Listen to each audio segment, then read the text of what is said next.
ప్రతి ఒక్కరికి జీవితాంతం గుర్తుండిపోయే రోజు. ఎన్నో కలలు కంటూ కొత్త జీవితంలోకి అడుగు పెట్టాలని, పెళ్లిని మరింత మధురంగా జరుపుకోవాలని కోరుకునే కొత్త జంటలకు దుబాయ్ ప్రభుత్వం బంపర్ గిఫ్ట్ ఇచ్చింది. 10 రోజుల పూర్తి స్థాయి వేతనంతో కూడిన సెలవులు మంజూరు చేస్తూ ప్రధానమంత్రి షేక్ మొహమ్మద్ బిన్ రషీద్ 31వ నెంబర్ డిక్రీపై సంతకం చేశారు. ఈ విధానం వచ్చే జనవరి 2026 నుంచి అమల్లోకి రానుంది. పెళ్లి చేసుకునే జంటలకు అనేక దేశాల ప్రభుత్వాలు, ప్రైవేటు కంపెనీలు మాతృత్వపు సెలవులతో పాటు పితృత్వపు సెలవులు కూడా ఇస్తున్నాయి.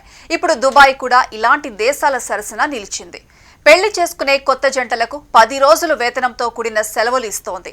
అయితే ఎమిరాతీ ఉద్యోగులకు మాత్రమే ఇది వర్తిస్తుంది.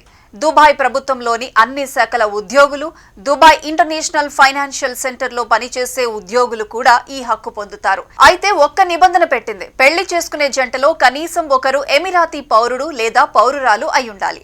అలాగే ప్రొబేషన్ పీరియడ్ పూర్తి చేసిన వారికే ఈ ప్రయోజనం వర్తిస్తుంది. పెళ్లైన వెంటనే సెలవు తీసుకోవాలన్న షరతు కూడా లేదు.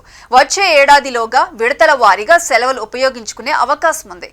వారి శాఖాధికారుల అనుమతి ఉంటే పెళ్లి సెలవుతో పాటు ఇతర లీవులు కలిపి వాడుకునే వెసులుబాటు ఉంటుంది. ఈ సెలవుల సమయంలో పూర్తి జీతం, అలవెన్సులు, ఇతర ప్రయోజనాలు యథావిధిగా అందుతాయి. పెళ్లికి 10 రోజుల సెలవులంటే చిన్న విషయంగా కనిపించొచ్చు. కానీ మానవ సంబంధాలకు ప్రాధాన్యతనిస్తూ వర్క్ లైఫ్ బ్యాలెన్స్ ను ప్రోత్సహించే ఈ నిర్ణయం విశేషంగా పేర్కొనవచ్చు.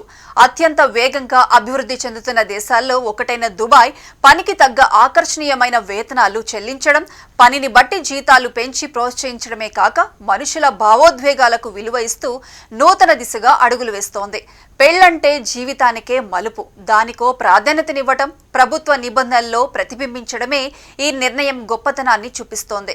ముస్లిం దేశాలంటే కఠిన షరియా చట్టాలు అనుకునే ప్రపంచానికి దుబాయ్ మరోసారి తన ఆధునికత, మానవతావాద దృక్పథాన్ని చాటి చెప్పింది. దుబాయ్ను ఆదర్శంగా తీసుకొని ఇతర అరబ్ దేశాలు కూడా వర్క్ లైఫ్ బ్యాలెన్స్ వైపు అడుగులు వేయాలని కోరుకుంటాయనడంలో ఆశ్చర్యం లేదు.